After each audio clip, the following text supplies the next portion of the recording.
Train the muscles, not the joints.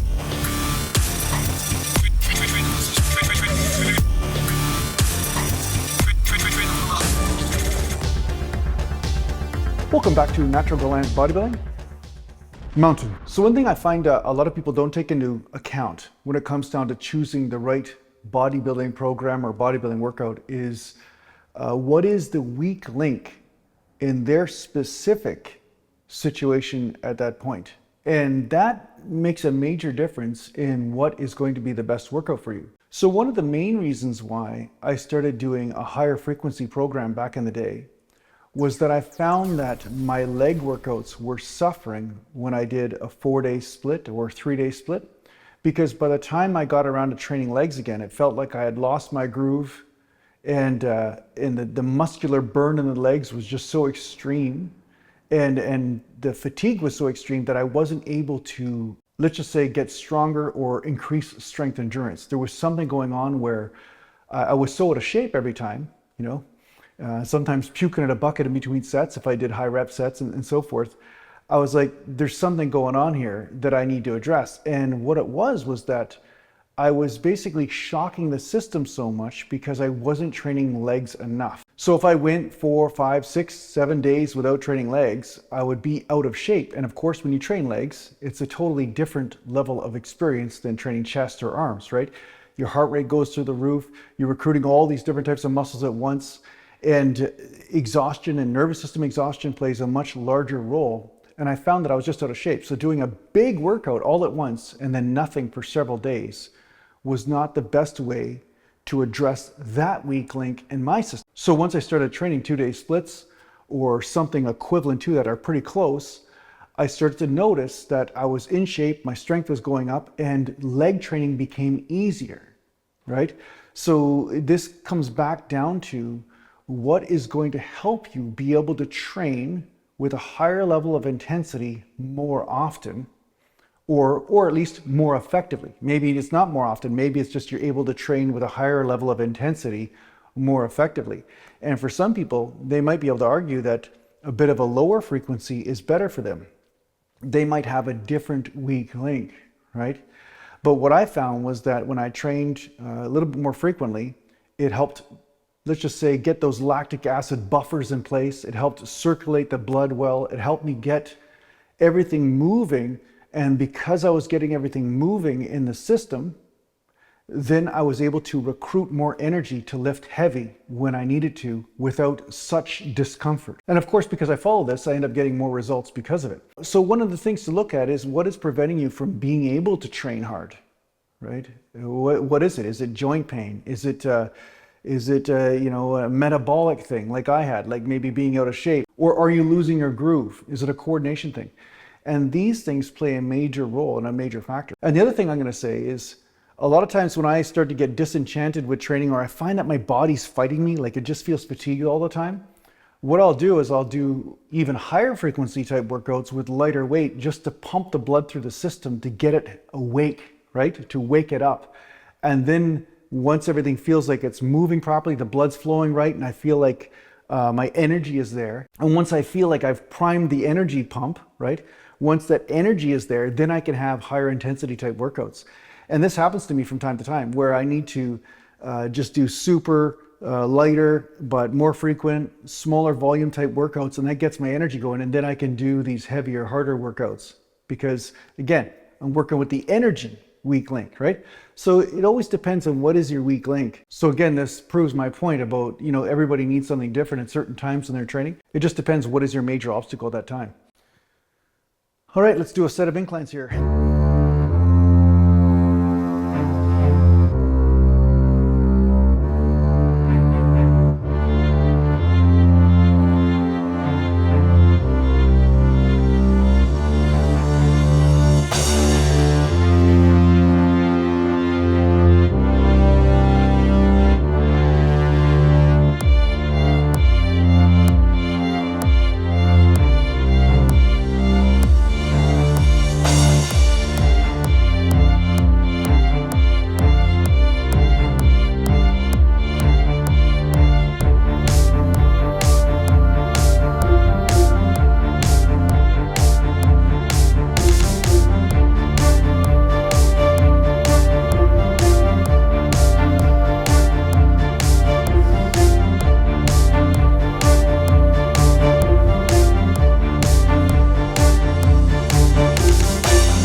Now, I've had a few requests from people that want me to talk a little bit more about diet and how to eat properly and so forth, and if there's even a thing, I guess, because right now there's such a war on macros.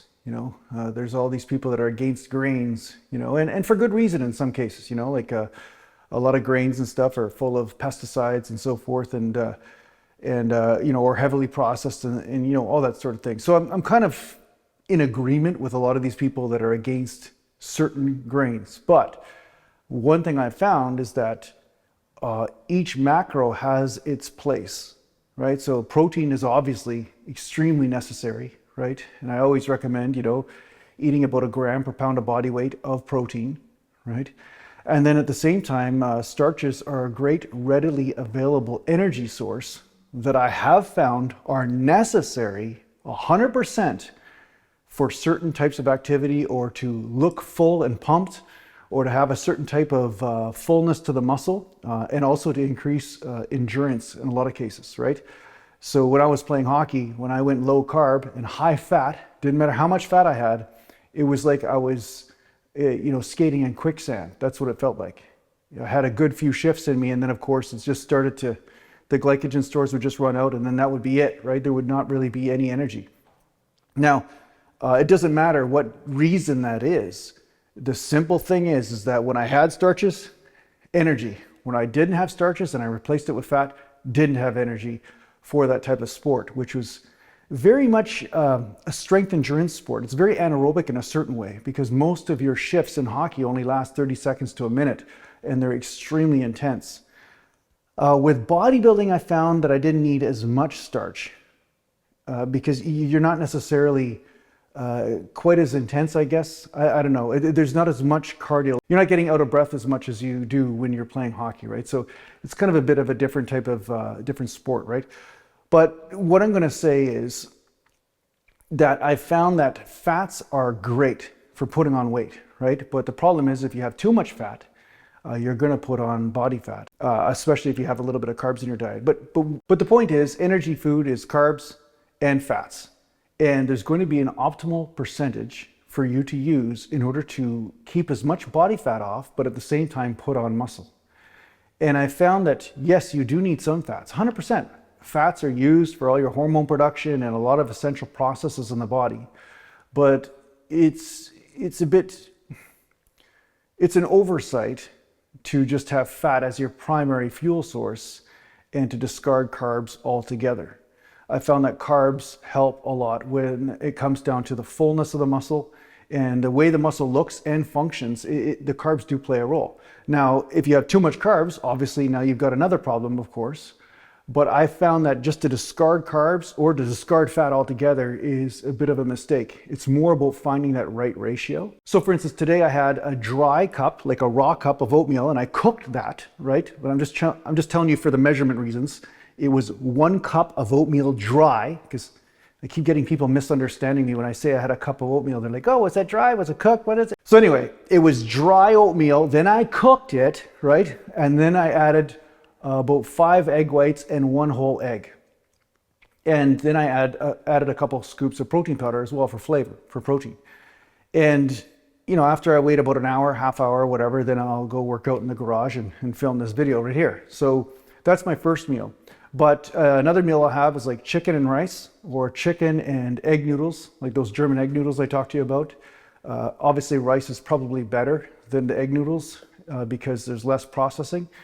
But at the same time, I'll have carbs and protein and a little bit of a lower fat sort of situation for periods of time. And then other times I'll have higher fat and lower carbs, right?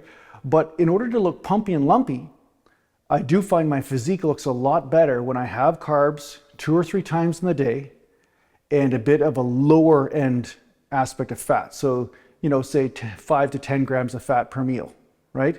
Maybe 15 tops, but I'm more in that category per meal of fat.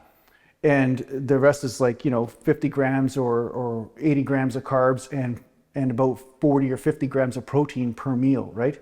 And I tend to look better when I'm doing something similar to that than I do if I just have straight fat and protein all the time and then, bottom out the carbs maybe in one meal in the morning. Because inevitably the fat adds up and I start to put on body fat. That's what happens. I feel pretty good. I feel nourished, but I don't necessarily get as much of a bodybuilder look from that. I start to put on a little bit too much fat, right? So I'm constantly experimenting back and forth because the body is an ever-changing thing. So if you're finding something slightly different with yourself, don't worry, just go with that. But I am finding that carbs, protein, carbs aren't necessarily a problem. You know what I mean? Like, you do need some carbs in order to get that real saturated look in the muscle. And that's why bodybuilders carb up, right? There's no bodybuilder that basically goes low carb and then steps on stage, just low carb all the way through their diet and then does that. They always carb up, right?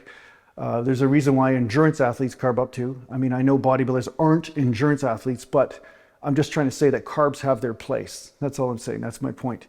So yeah, be careful about just discarding a macro altogether because it's bad. It's not necessarily bad. It's more about the amounts and the ratios that are going to play a bigger role in whether you're losing body fat or not, right? And also whether you're putting on muscle or not. All right, let's do another set.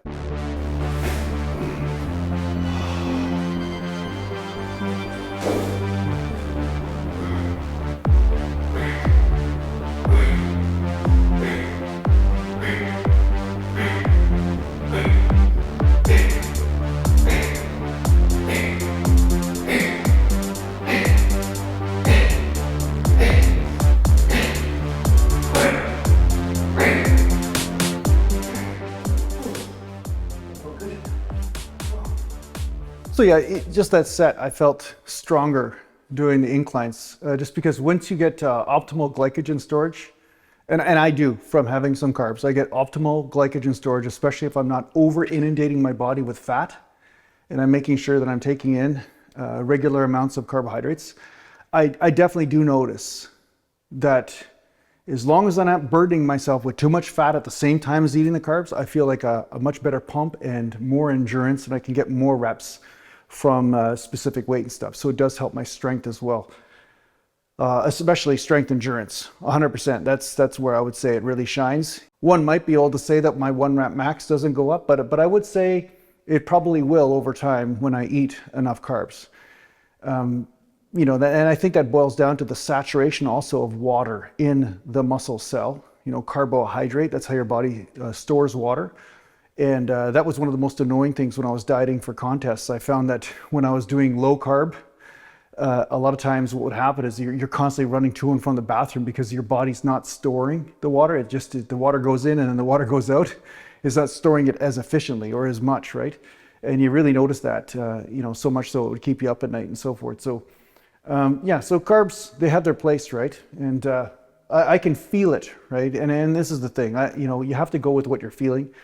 And if you have extreme blood sugar problems or, stuff going on like that, then I can see totally where there's an argument where carbs just don't work for you in an efficient way. Regardless of whatever definitions I come up with, there might be some other reasons metabolically why carbs are not working for you at this time. So, in the end, you always have to feel yourself through this process and figure out what is the best for your body, given your specific health conditions at the time and whatever. But like I said, you'll see me go back and forth from fat and protein and then from carbs and low fat and protein, right? So another reason why I do this when I do fat and protein is I find it's easier for me to put on weight and to get in more calories. And that helps pump my metabolism up. So then when I start to eat starch and protein dominantly or primarily again, I find that I can eat larger amounts of high quality food. But if I do that for a really long time, sometimes I find that almost like somehow I can't get the appetite to eat enough during the day. And I start to notice that my body starts to fight the process of eating the starches. It's almost like maybe it's a blood sugar thing, maybe it's a metabolism thing, I don't know what it is. But when I go through periods of time where I eat lots of fat and lots of protein, it seems like it ups that metabolism, ups that appetite for carbs. And then when I start bringing in carbs again and lower the fat, then I can eat more and then I feel better. It's almost like I get this rebound effect where I get more of a muscular pump and I start to use the carbohydrates more efficiently. Like I look better when I eat them, right? Some people talk about this as an actual process. It has a name and all that, but I don't come up with names for shit, I just do it. And then 10 years after the fact that I discover something, then somebody comes up with a name on the internet, right?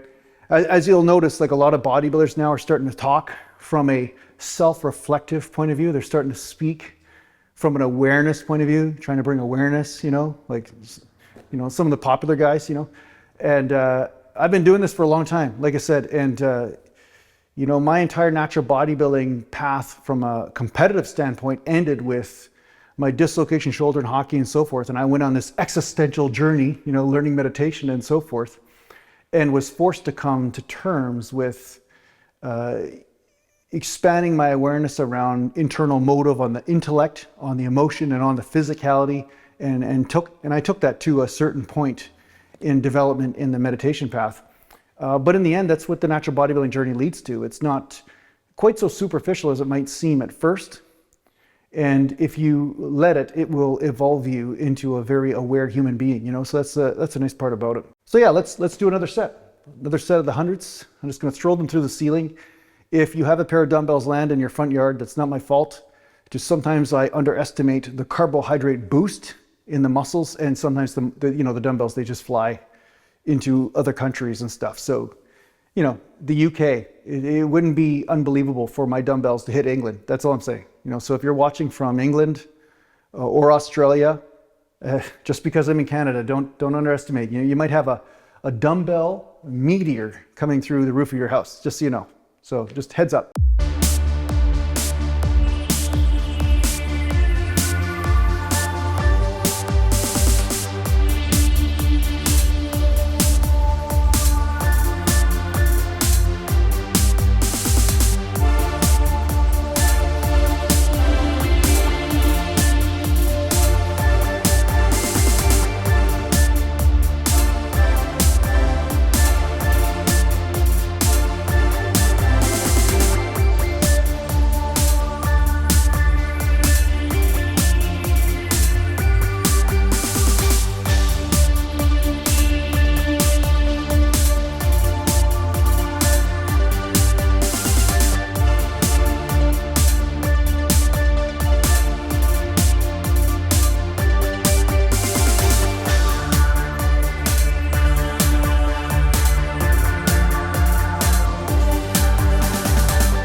So after doing 4 sets of inclines, it felt really good. Like honestly, it felt like butter today. I don't know why. I've been struggling some days. Everything feels heavy, and then some days things just feel light. It's just the way it goes.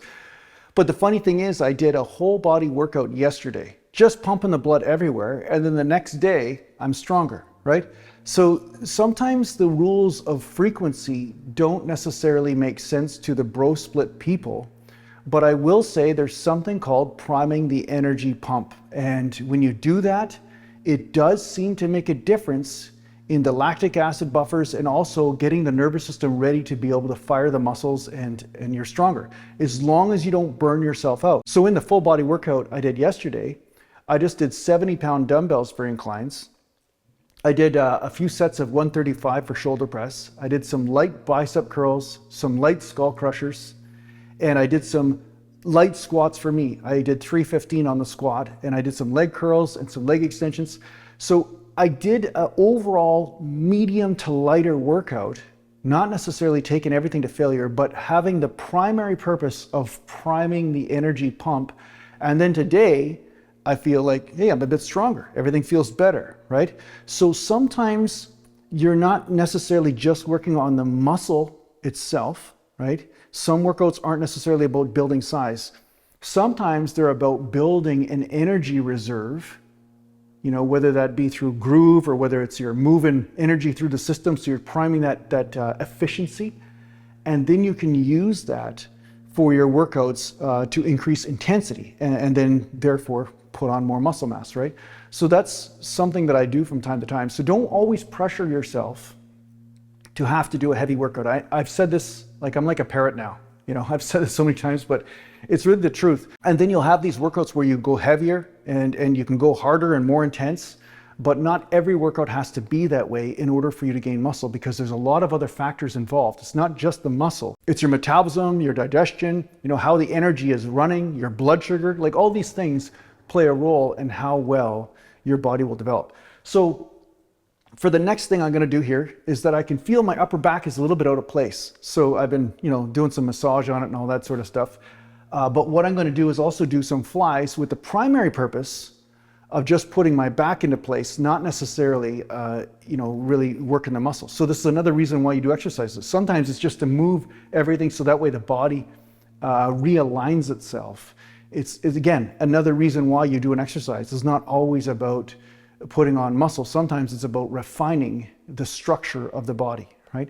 So I'm just going to do the 30 pounders and just do some flies and stretch out and just get everything kind of moving right.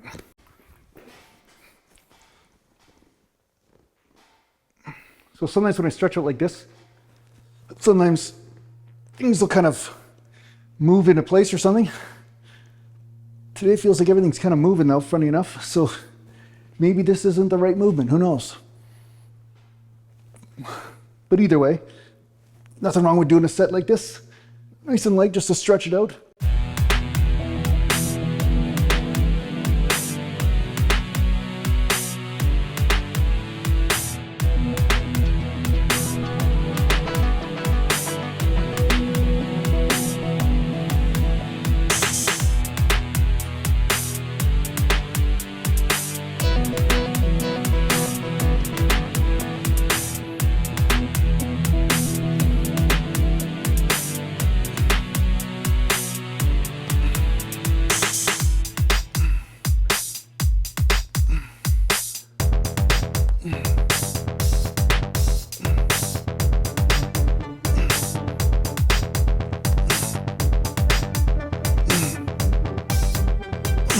Nice. So somebody just asked me in the comments why I don't do slow negatives. And the truth is, once in a while I will. But like any principle, it's one of those things where it has its advantages and disadvantages. And I do find that if I do too much of that, I don't necessarily get the same type of muscular development, right? Because I'm so busy slowing down the weights on the way down and then trying to explode up. But I find that there's a point of it not being as natural a movement for me. Just like Lee Haney talked about. Lee Haney didn't do slow negatives. And I know he wasn't a natural bodybuilder, but what I'm saying is that he also found that it wasn't the most efficient way for him to activate the muscle. And I find the same thing for me, because there's certain muscles that might respond well to that for short periods of time. But like anything, I think it does exploit certain muscle fibers, but then it leaves some other muscle fibers out of the equation. And this is really my point. It's a technique that's good sometimes, but not good all the time. And that's why I use it sparingly. And I always land back to the foundation of what feels natural. And then I will start to do some creative things, such as slow reps and so forth, once in a while. So yeah, it doesn't mean they're crap. It just means that there's no such thing as the perfect rep that is good for every single scenario. And I think people get caught in that trap quite a bit. And that's a trap that has not caught this tiger, okay? So yeah, so now I'm going to do a little bit of triceps and biceps, just 3 sets. It's gonna be a giant set, just skull crushers. And then I'm gonna go right into, right here, just doing some standing arm curls, or, semi-seated, semi-incline arm curls where I lean back a bit to get that stretch. And yeah, my shoulders, they come forward and back. That's just the way they work because there's no labrums in there anymore. So not my fault. But yeah, I'm going to basically do that to get a good pump. And what I'm going to also do, and this is something I haven't shared with you guys yet, I just went to the gym yesterday and got a membership at the gym in Chilliwack there. So I'm going to start going back to the gym once in a while just to get some sort of variety of equipment, such as leg presses and some cable machines and just some different stuff to play with, right? And I'm going to bring you guys along for the ride. So yeah, stay tuned for that. You'll get to look at some of my workouts in the gym as well. So that way it'll give you guys a little bit of variety as well, as instead of just always seeing me in the garage here. So yeah, some of you guys asking me if I'm going to do that. You liked it. Okay, I'm going to do it. The only thing is that sometimes it's difficult to get audio in the gym because they'll have a radio going. And if the radio is going with a song in the background, then I get a copyright strike on my channel, right? Because you can't show any public music on your YouTube channel without getting punished or, having some sort of penalty of some sort, right? So yeah, that's always the challenge, but we'll see what kind of workarounds I can work with that in editing and go from there. Mountain. All right, let's do some supersets here.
So cutting aside, so assuming you're not doing some sort of aggressive fat cutting type of bodybuilding diet, right? One thing you do want to prioritize is glycogen in the muscle. And if there's no glycogen in the muscle when you're training, you're not going to be able to train as hard, therefore not be able to recruit as much muscle. And if that means that, moderate fat diet and lower carb, that's how you accomplish that because of your blood sugar issues and whatever else, maybe that's the right thing for you. Or maybe you're more like me. Maybe you need to have starch, good quality starch, and protein with most of your meals and have moderately lower fat. And that's a better way for you to have better energy for your workouts. So whichever way you find helps you have more of a pumpy and lumpy feeling in the muscle and more glycogen there is going to help you make more progress in your bodybuilding journey. I think you still need to make sure that you have some glycogen, regardless of whether you're more a fat dominant person or not. Just like even a carbohydrate and protein person still needs to have some fat, right? You want all the macros in your diet, but to play with the percentages to make sure that you have optimal amount of carbohydrate storage, like glycogen storage, is not a bad idea because it is necessary. So unless of course you're aggressively cutting, you do want to make sure that you have that glycogen there so that way you can push the muscles into a deeper level of failure and also help recovery, right? Because more hydration in the muscle cell is going to help with recovery and so forth. That's what I got to say about nutrition today.